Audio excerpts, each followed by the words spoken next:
Welcome to the Writing Gym Podcast. This is Rodney with Annalisa's Tuesday Writing Tip. Hey there, writers and museators. Today I want to talk about exposition. One of the things that writers ask me frequently is how much exposition, how much is too much, how much is enough, how do I know? This is an inspired question because certainly you want to have balance in your novel, and certainly we've all read novels where it felt like the exposition was too much or not enough.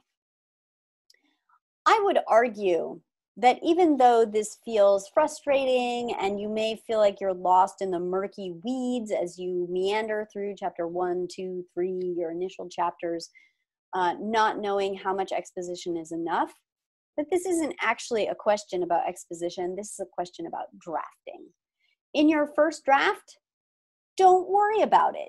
Just write. If you end up with 100 pages of exposition, my goodness, you've done a lot of work, and we know that we're going to come in with a machete and some of that's going to go away.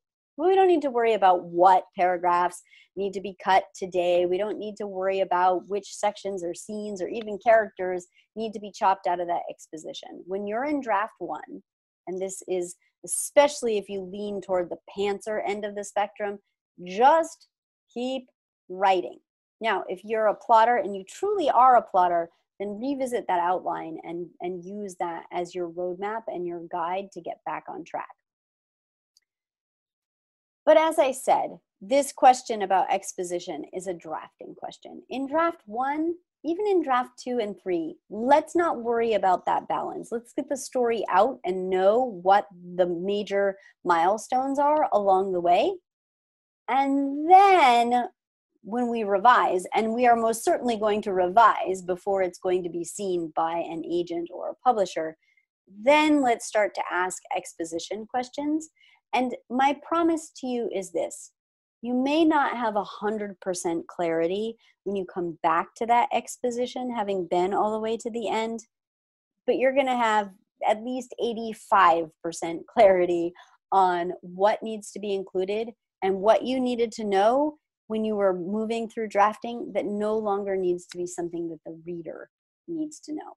And this is a reason why I talk about this in an entire chapter of Storytelling for Pantsers, how to write and revise your novel without an outline, because it's really important to know the difference between what you need to know and what your reader needs to know, what you need to know in the first, second, and third draft versus what you're going to tell your reader in the final draft.